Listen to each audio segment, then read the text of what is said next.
여러분 지금 하고 계신 자세가 유발할 수 있다는 사실입니다.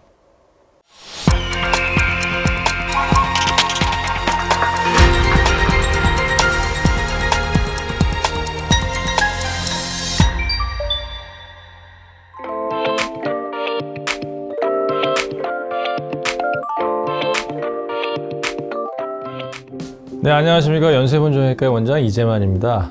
골다공증에 대한 얘기도 좀 드렸고, 또 연골의 퇴행성 변화에 대한 얘기, 관절염에 대한 얘기도 좀 드렸고요. 오늘은 이제 근육 자체에 문제가 생겨서 여러분들을 굉장히 괴롭히고 있는 근육의 뭉침. 여러분들 뭐 흔히 얘기하지 않습니까? 고전적으로 우리가 담에 걸렸다. 그게 제가 보기엔 맞는 것 같습니다. 담으로 표현되는 근막 동통 증후군. 물론 이제 우리 의사들이 보기에는 뭐 담 자체만 얘기할 수는 없는데 결국 근육이 이렇게 잘 수축 이완을 잘 반복해야 되는데 여러분들 어떻게 하고 계세요? 지금도 아마 유튜브를 들으면서도 이러고 계시는 분들이 많을 겁니다. 경직이 돼서 이렇게 계속 일을 하시는 게 대부분 현대인들이에요. 지금 이렇게 해줘야 되는데 되게 이러고 있으면 컴퓨터 한다든지 가만히 뭘 이렇게 노려보는 게 우리들의 보통 직업들입니다. 그렇기 때문에 근육이 수축된 상태에서 장기간 계속 유지가 되니 이게 뭉쳐가지고 나중에 풀리지도 않는 그런 상태가 오게 됩니다. 그것을 우리가 이제 흔히 담이라고 표현도 하기도 하고, 이제 근육이 뭉침, 뭐 환자들 뭐 올 때마다 저한테 원장님 근육이 많이 뭉친 것 같아요. 뭐 도저히 안 움직여져요. 이런 얘기를 하면서 뭐 호소를 하면서 와서 제가 치료를 하게 되는데요. 그런 것들은 근본적으로 어떻게 유발이 되고 우리가 또 어떻게 치료를 하면 좋을지 여러분들과 우리 강남구 건강 사이다 이 건강 시간을 이용해서 오늘 한번 얘기를 나눠보겠습니다. 여러분들 이 근막에 대한 또 개념들을 조금 아셔야 되는데요. 우리 여러분들 이제 뭐 저도 어제 소고기를 좀 먹었는데 소고기 보면은 이렇게 잘 다듬어지기 전에 근육을 싸고 있는 하얀색 막이 있습니다. 그걸 근막이라고 하고요. 거기에 어떤 병태 생리가 오지는 않지만 그 근막을 따라서 우리 몸에 또 전류도 흐르기도 하고 일정 부분 근막이 우리 근육을 싸고 있습니다. 근데 그 근막 밑에 있는 근육이 뭉치게 되면 그 근막과의 어떤 상호작용, 근막과 근육이 이렇게 적절하게 어떤 복잡한 구조로 이렇게 서로 연결이 돼 있는데 근막 동통 증후군이라고 이렇게 이름을 붙인 것은 근육 뭉침이 근막 동통과 연계돼서 이런 전반적인 같은 통증을 일으키고 또 골 관절의 운동이라든지 이렇게 감소되는 어떤 그런 상태들, 이런 것들을 이제 우리가 넓게 보면 이제 근막 동통 증후군이라고 하고요. 근막과 연계돼 있고 근육과 연계돼 있다는 사실입니다. 저번 시간에 염증이었는데 염증이 불화자 2개를 쓰는 게 염증이었습니다. 관절염. 근데 오늘 근막 동통 증후군을 담으로 표현하면 그 담을 한자로 쓰면 드디어 불이 나다 다 타버려가지고 이렇게 요런 변을 쓰면은 저게 이제 질병을 나타내는 뜻의 한글이 한자가 되는데요. 염증은 불이 난 상태고 그 다음에 이렇게 담이 온다. 근막 동통 증후군을 담으로 좀 이해할 수 있게 쉽게 설명을 드리면 이런 상태입니다. 그러니까 그냥 불이 나다 이제는 결국 그냥 막 뭉쳐버린 어떤 그런 상태로 여러분들이 그냥 이해하시면 되고요. 제가 의사로서는 이제 다음과 같이 정의를 내리는데요.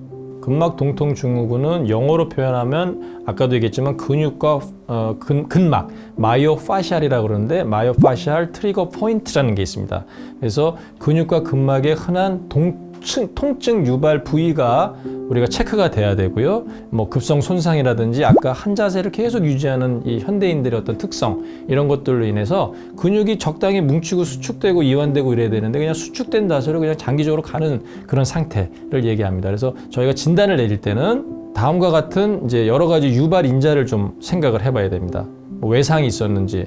인체 공학적이라는 게 무슨 뜻이냐면 결국 여러분들 흔히 얘기하는 잘못된 자세.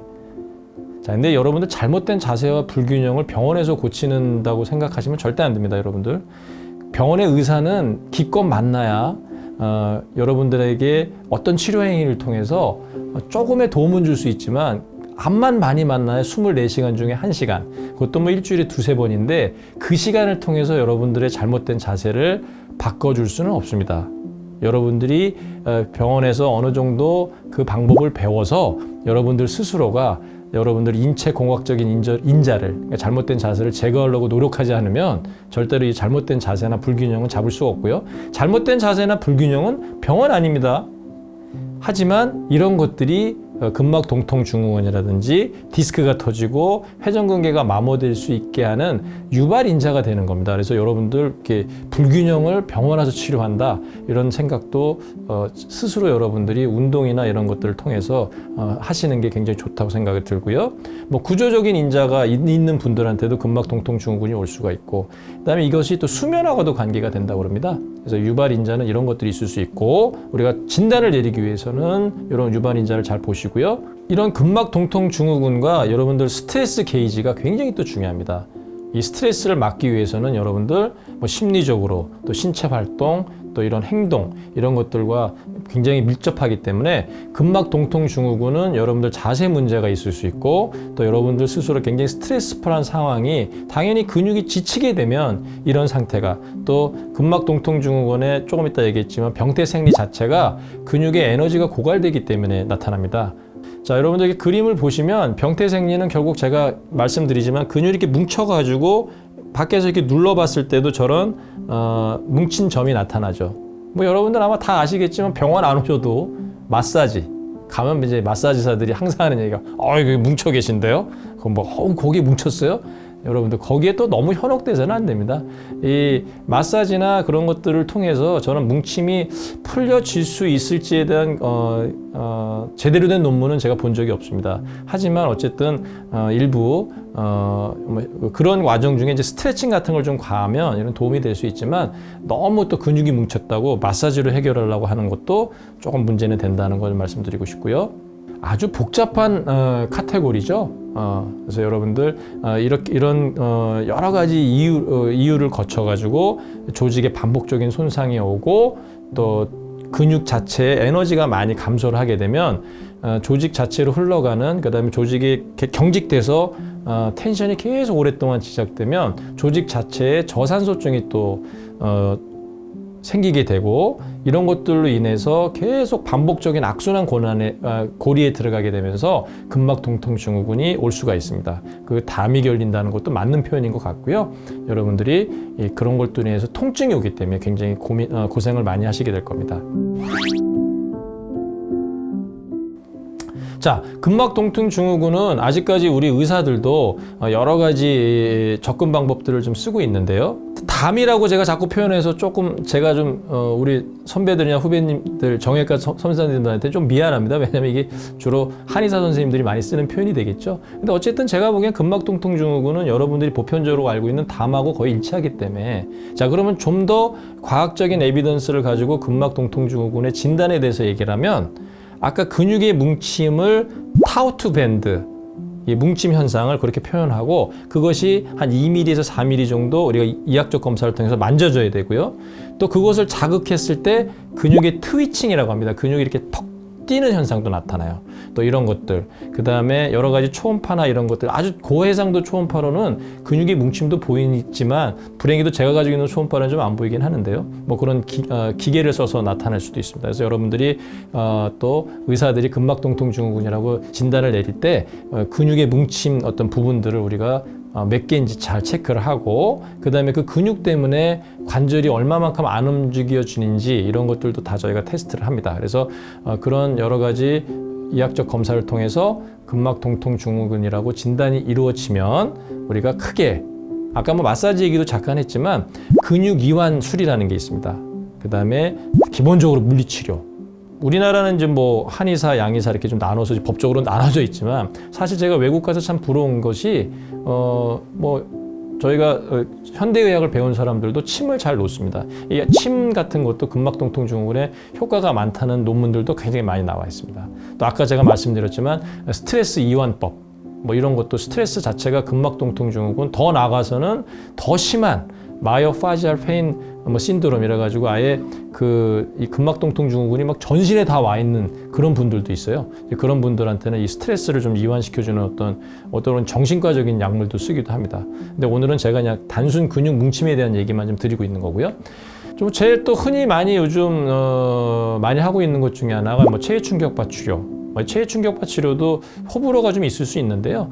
좋은 선생님과 또 의사가 좀 직접 할 수 있는 어떤 그런 시스템들을 속에서 좀 하시는 게 좋고요. 그 다음에 제일 중요한 게 아까도 얘기했죠. 여러분들 자세, 인체 공학적인 변화를 주지 않으면 여러분들이 손상된 근육에 매일매일 반복적으로 주는 스트레스. 지금 저와 여기 같이 촬영하고 계신 분들도 계속 저랑 촬영하면서 같은 자세로 계시거든요. 그런 것들이 근막 동통 증후군을 일으키는 근본 원인이 됩니다. 그래서 여러분들 그런 것들을 변화를 주는 것, 또 재발 방지를 하는 것들이 위에 얘기한 어떤 다른 여러 치료들보다 더 중요하다. 이런 메시지 좀 드리고 싶고요. 일단 상지의 근막 동통 증후군에 있어서 제가 환자들한테 가장 기본적으로 시키는 운동들입니다. 뭐 이렇게 어깨를 좌우 앞뒤로 천천히 이렇게 자꾸 이렇게 움직여 주셔야 돼요, 여러분들. 어깨 쪽에. 그리고 또 이렇게 보면 어깨 쪽에 제가 이렇게 여러 치료를 하다 보니까 제 나름대로 가장 많이 뭉치는 데가 어깨는 한 6군데가 있더라고요. 이것은 뭐 제 경험입니다. 아직 뭐 논문화돼 있거나 정설로 받아들이지는 않지만 제가 치료할 때 주로 저런 포인트들을 많이 치료를 해드리고 있고요. 그런 부분들이 한 6개 정도 있더라고요. 그래서 이제 주로 이제 제 체외 충격파를 통해서 치료하기도 하는데 뭐 체외 충격파가 단독으로만 해서는 안 되고 여러분들 자세를 잘 변화시켜 줘야 되고 제가 그래서 근막 동통 증후군 가지고는 제가 학회 나가서 좀 발표도 하고 또 논문도 지금 써서 대정에 발표도 해서 억셉트도 돼 있고 그렇습니다.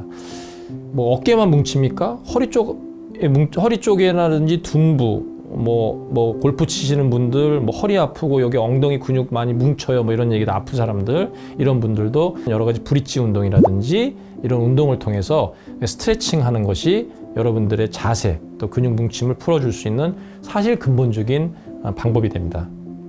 또 허리 쪽에는 지금 표시한 이런 부분들에 근막통이 있고 저는 연관통도 있습니다. 그래서 근막통 부분을 누르면 저렇게 찌릿찌릿하게 둔부까지 같이 이렇게 아픈 경우도 있고요. 뭐 일부 고식적으로 저기다 스테로이드 주사를 놓는 부분들도 있고요.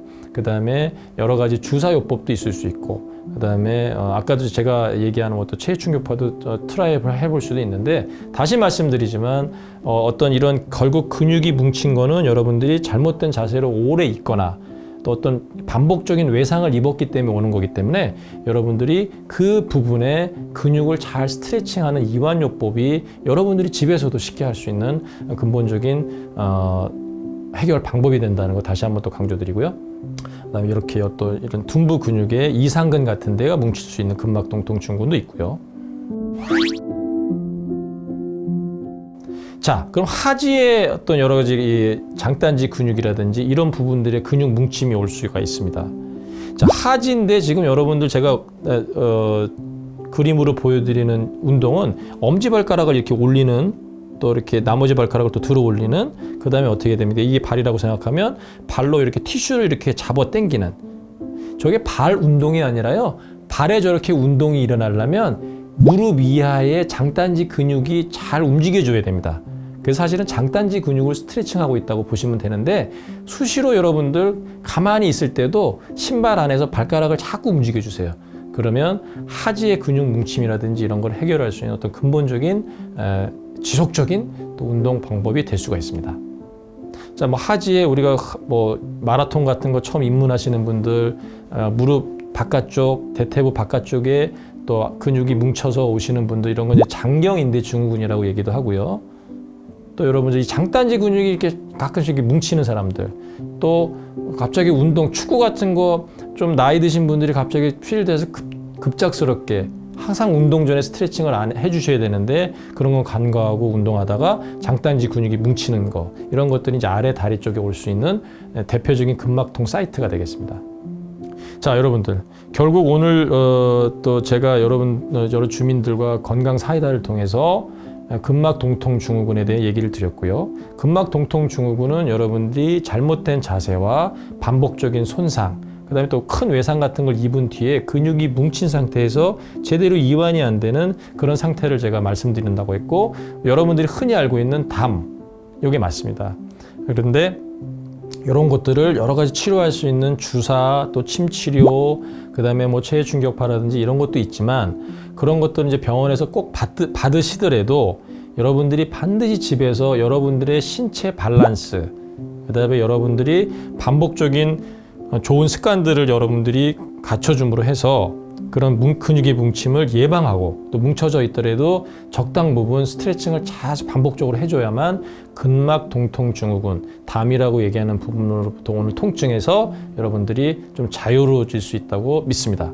여러분들 운동을 통해서 근막 동통 증후군을 해결할 수 있고, 저번 시간에도 말했지만 스트레스가 없으셔야 됩니다. 스트레스 자체가 이 정신을 뭉치게 하는 거죠. 어떻게 보면 마찬가지로 그렇기 때문에 근육도 뭉치게 됩니다. 그래서 여러분들은 스트레스 수치를 요즘 여러분들 참 생활하기 많지만 낮추시는 노력들을 해주셔야 될 것 같습니다. 결국 스트레스를 낮추시려면 힘들겠지만 잘 드시고 잘 움직이시고 그다음에 좋은 생각하셔야 됩니다. 여러분들 그런 것들이 기본이 돼서 여러분들의 근육 뭉침을 해결할 수 있는 좋은 솔루션을, 해결 방법을 제공할 수 있을 거라고 믿습니다. 여러분 지금 하고 계신 자세가 근막 동통 증후군을 유발할 수 있다는 사실입니다.